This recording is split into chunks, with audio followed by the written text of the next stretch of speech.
A common theme throughout the RWBY series is a sort of rule of four. There's always four of things. You know, 4 relics, 4 maidens, 4 kingdoms, 4 combat schools, and most importantly, every dedicated team that has been introduced into the RWBY series always has 4 members. At least that was the case up until Volume 7 when we were introduced to the Ace Operatives, who is our first dedicated team that consists of 5 members. So this on its own kind of stands out as odd. But not only is it just odd that they have 5 members, but the person implementing this team is Ironwood. You know, one of the 4 headmasters of those academies that consistently implements the rule that all teams have 4 members, so that all of the students are put into teams of 4 and fight alongside those teams throughout their entire time at the academy, so that by the end they're accustomed to fighting in 4-member teams and often stick with those teams past graduation. So, you know, that makes it even more odd that there's a 5-member team that exists. And because of that, I've always had the suspicion that maybe at least one of these members doesn't belong, so that the other 4 would be, you know, the rule of 4 team. And that this one member might be a traitor or a sleeper agent for Salem. I mean, there are 2 members of Salem's inner council, 2 chairs in her throne room, that we don't know who they belong to. One of them could be Talk, sure, but the last one, we have no idea. So it could belong to one of the members of the Ace Operatives. So, with Volume 7 being more than half over, I think it's about time that we discuss the possibility of there being a traitor within the Ace Operatives. Now, it is entirely possible that none of the Ace Operatives are traitors, that they're just the first dedicated team of 5 that is introduced into the series. I would like that being the case. I genuinely like all of the Ace Operatives, but there are a couple strikes on their records that, you know, might hint as to a couple of them being a bit suspicious. And it's already been well established that the Ace Operatives don't see each other as friends or family, simply as co-workers. You know, they'll save each other's ass on the battlefield and protect each other, but it's not out of any emotional bond. They're not going for drinks after work or anything like that. So if they were to, say, I don't know, be assigned to protect the vaults under Atlas Academy, to protect the Relic of Creation, and as shit hits the fan around them, they're assigned to protect that core, because, you know, Atlas would fall without that if the staff was ever removed. I think it would be fairly easy, because they do have a trust between each other, at least as co-workers, so if one of them was to all of a sudden just stab the rest of them in the back, probably would be able to get away with it regardless of the skill that all of the other Ace Operatives have.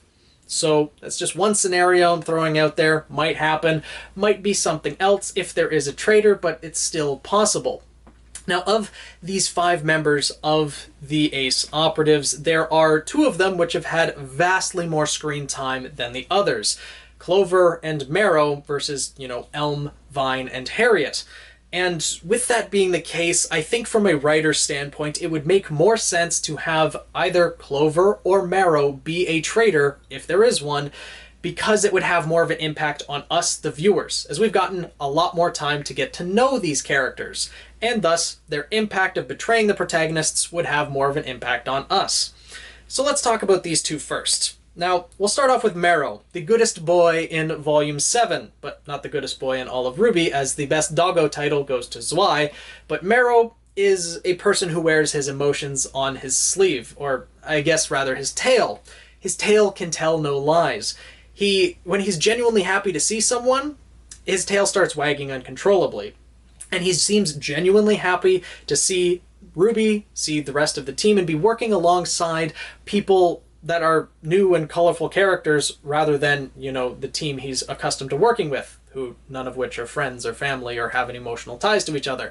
So it seems like an odd trait to have in someone who would be a sleeper agent or working for the other side and betraying everyone that he's working alongside. So I'd like to believe that it's not Marrow, because faking that, I don't know if that's biologically possible, or he's just wagging his tail on his own, or it could be, but I don't know. I don't want to suspect Marrow, but he does have one very crucial strike against him.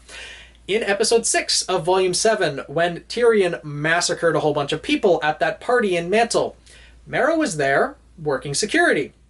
It's already been well established in the RWBY series that many Faunus have better night vision than humans.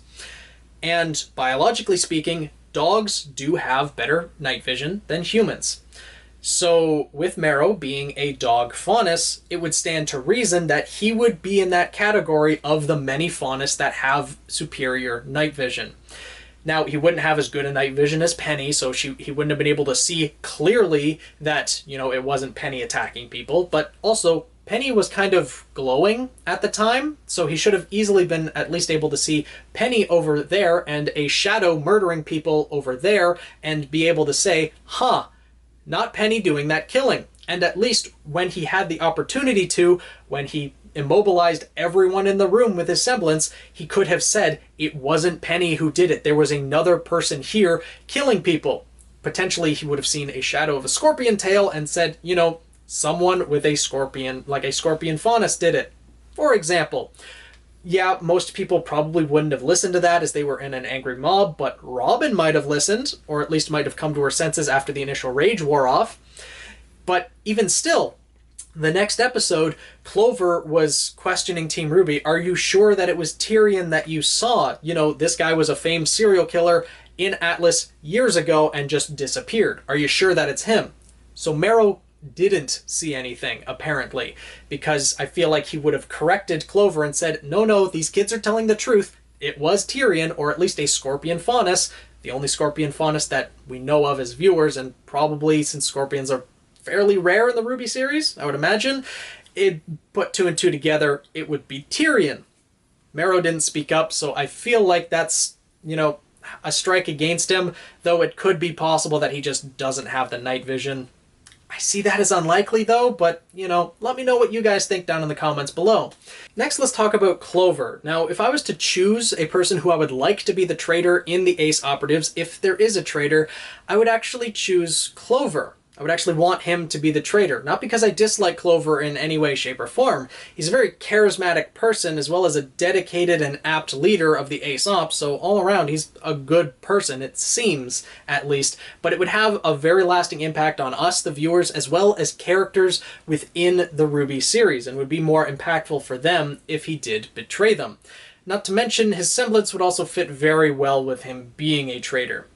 Good fortune might allow him to get lucky in the fact that if he did anything suspicious, it would go unnoticed. If he disappeared for an hour or two here or there to, say, relay information to Salem, or even Watts, then he might get lucky and not get noticed. And with him relaying information to Watts, there's no actual proof that Watts doesn't already know about the Amity Coliseum project. That all this mayhem he's causing in Mantle is simply to divert Ironwood's attention from Amity, so that Watts can get there, sabotage it, upload a virus, whatever he's going to do, and slip away unnoticed. Could entirely be the case. And it also seems that Clover might know a little bit more about things than the rest of the Ace Operatives. The one scene with Clover that really stands out in my mind is in episode 5 when he's talking with Crow in the back of the armored vehicle. And he says, your niece is really something. Talking about RWBY, that, she's really skilled or whatever it may be that he's implying, but I'm guessing it might be because of her silver eyes. And the rest of the Ace Ops aren't really supposed to know about the silver eyes, as in episode 3, Yang said, well, wait till she finds out what she can do with her eyes, implying that the Ace Ops shouldn't know about RWBY's silver eyes. Now, Ironwood might, because Ironwood was there at the fall of Beacon, RWBY froze the Wyvern at the top of the school, etc. So Ironwood might, but I see no reason why he would tell the rest of the Ace Ops about that. So it's suspicious that Clover might imply that RWBY is really something, when technically all of Team RWBY and all of the kids are really something. And if you were going to choose one who was the most impressive out of all of them, wouldn't you choose the one who can summon a giant knight as part of her semblance? Weiss? I mean, yeah, you've seen Winter's semblance in action, that she can summon a Beowulf and things like that, but a giant knight with a blade seems just slightly pretty impressive for a girl who's supposed to be only 19. Just saying. But yeah, so Clover seems a bit suspicious in that aspect. And I mentioned it would have a very lasting impact on the characters of the RWBY series. And this is obvious, as most of you probably guessed, because of how close he's become to Crow. Crow is someone who we have seen go through absolute emotional turmoil throughout Volume 6. And his recovery in Volume 7 has been progressing quite smoothly, and in part I think that is because of Clover. Crow, after finding out that there was no victory against Salem, that Ozpin had been lying to him, leading him on, etc., he felt very betrayed and was spiraling downwards to the point of self-destruction. But RWBY helped bring him out of that, show him that he had emotional support, that he was able to give up drinking, etc. And now he has met Clover, someone who he can actually fully trust in combat, probably for the first time in ever, even. I don't even know if in Team Stark he was able to trust himself completely in combat, because his misfortune would still affect his team. But with Clover, that's not an issue because of his semblance. And they seem to have gotten closer over the series. Like, this is probably Crow's first true friend since Team Stark. So Clover betraying would really hurt Crow. And although I said I want Clover to be a traitor, I don't want Crow to get hurt. I feel like he's been through enough and he deserves to have a good friend. So if Clover's not the traitor, I'm going to be just as happy about that. But this would be a good opportunity for Crow to demonstrate how much he's grown emotionally. If Clover does betray, instead of having Crow just spiral downwards, he would realize that he has the support of RWBY, the support of the rest of his team, and be able to move past it. Maybe he would fall off the wagon for an episode, go back to taking a drink here or there, but then realize, no, I'm not this person anymore, and move forward, relying on RWBY, relying on the rest of the people who are there to support him. I mean, he's reunited with Ironwood, who is, I guess he is a friend, yes, but not really a trusted, close ally like it was with Team Stark, or like it seems to be with Clover. They're more, brothers in arms type thing, but still, I think this would be a good moment to show how much Crow has grown, and that is why I think I would like Clover to be the traitor, and he does seem to be one of the two most likely since they've had the most screen time. But let me know down in the comments what you guys think. I know I don't want to see Crow get hurt, and I'm sure none of you do want him. None of you want to see him get hurt either, but still, you have to admit, it would be a good story aspect. Now, the last three members of the Ace Operatives, who have had, frankly, very little screen time, comparatively speaking, Harriet, Elm, and Vine. Now, I made a separate video about the origins of the Ace Ops, like where they get their character origins from, the Ace Ops fables. And that kind of raised a question about Elm and Vine, because each of the Ace Ops, Harriet, Marrow, and Clover, are each based off of their own individual fable. But a lot of people are theorizing that Elm and Vine are based off of the same fable, the Elm and the Vine, which it is in of itself an outlier. Not to mention, the Elm and the Vine, when I was looking into the Aesop's fables, seemed like there was some controversy in that it may not actually be one of Aesop's fables, that it was someone written by a fan of Aesop or something like that. So that might be a hint at them being a traitor, but I also think that it might be possible that each of these two characters are based on their own individual fables, and so that might not actually apply. But with these characters, it seems Harriet, based on the tortoise and the hare, she's kind of arrogant in some aspects, but she's also willing to help RWBY with her semblance, with her speed, and help her improve. So she's not really fitting to that personality trait that much, though she does like to think that she's a little bit better. Then when it comes to Elm and Vine, they're kind of set up as Ren and Nora parallels, but that really hasn't been touched on that much throughout the RWBY series. If there was a traitor out of these three, I would kind of prefer it to actually be Vine, or at least there seems to be a bit more of a hint towards him. Not that we've really seen many suspicious actions of any of these three in the RWBY series, but I think a hint might be held in their weapon names. Now, we have the weapon names for all of the Ace Operatives. Clover has his fishing rod, Kingfisher. Marrow has Fetch. Elm has Timber. Harriet has her fast Knuckles. And when it comes to Vine, he has Thorn.